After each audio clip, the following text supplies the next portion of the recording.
gegeben haben darf. Heißt das, Herr Christian Wulff, ein Bundespräsident auf Bewährung vorerst bleibt? Die Begrifflichkeit finde ich völlig daneben, weil wir diesen Begriff kennen, wenn gegen Gesetze verstoßen wurde. Ich habe weder jetzt im Amt als Bundespräsident gegen irgendein Gesetz verstoßen, noch vorher. Am Abend des 16. Februar gibt die Staatsanwaltschaft bekannt, dass sie gegen den Bundespräsidenten ermitteln will. Am nächsten Morgen tritt Wulff zurück. Was die anstehende rechtliche Klärung angeht, bin ich davon überzeugt, dass sie zu einer vollständigen Entlastung führen wird.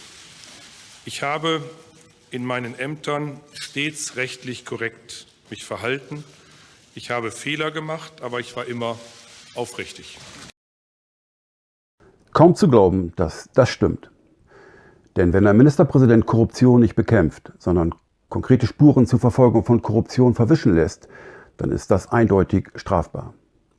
Seit Oktober 2021 schweigt Altbundespräsident Wulff zu schweren Betrugsvorwürfen und 18 Fragen, die sich auf seine erste Amtszeit als Ministerpräsident in Niedersachsen beziehen.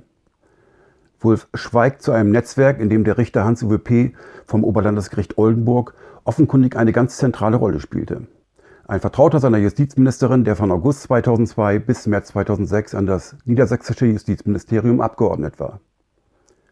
Zu diesem regierungsnahen Richter, der meine Schadenersatzklage als Berichterstatter führte, erhielt Ministerpräsident Wulff im Februar 2007 erste Korruptionshinweise.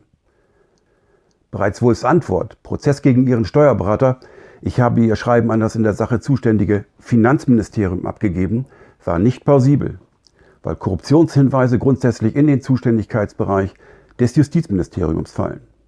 Die Wulffsche Korruptionsbekämpfung über das Finanzministerium nahm einen kriminellen Verlauf, denn der regierungsnahe Richter unterschrieb zwar den Hinweisbeschluss, aber nur 3 Monate später war sein Name im endgültigen Beschluss durch Holling ersetzt.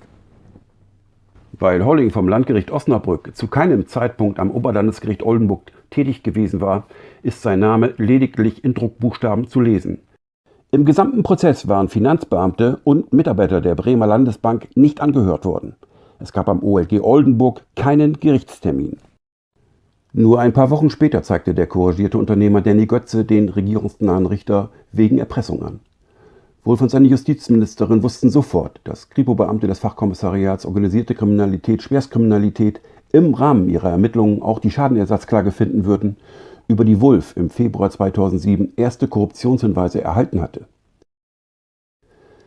Den Juristen war klar, dass Kripo-Beamte bei ihrer Suche nach Hans-Uwe P. das justizinterne Programm Eureka nutzen müssten, womit zahlreiche Gerichtsverfahren und Gerichtsakten in das Ermittlungsverfahren gegen den regierungsnahen Richter gelangen konnten.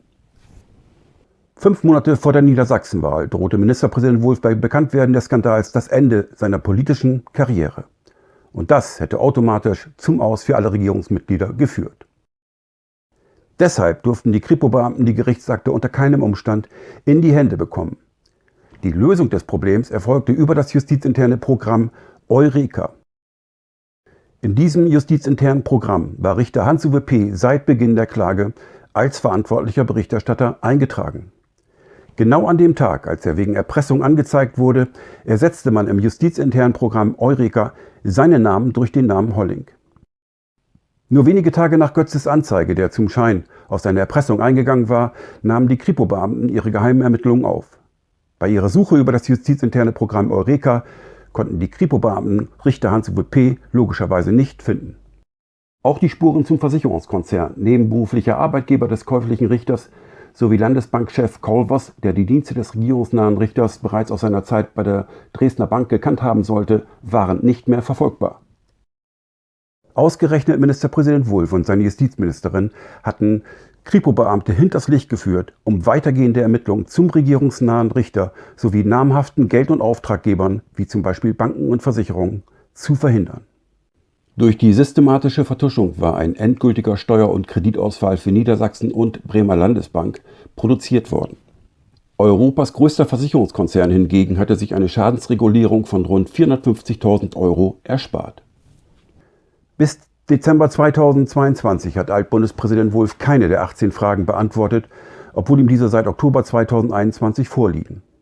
Wulff schweigt aus Angst vor der Wahrheit. Wer jedoch Kripo-Beamte hinters Licht führte und sich in Kenntnis dessen zum Bundespräsidenten wählen ließ, Wohl wissend, dass die Steuerzahler den Ehrensold von aktuell etwa 250.000 Euro pro Jahr selbst dann zahlen müssen, wenn ein Bundespräsident zurücktritt, wie im Fall von Horst Köhler, muss vollständige Transparenz liefern. Der Vorwurf, dass der Christdemokrat Wulff sich den Ehrensold ergaunert hat, ist bis auf Weiteres durchaus angebracht. Nur eine wahrheitsgemäße Beantwortung von zurzeit 18 Fragen sowie eine vollständige und rückhaltlose Aufklärung des systematisch vertuschten Justiz- und Politikskandals kann zur Entlastung von Wulff führen.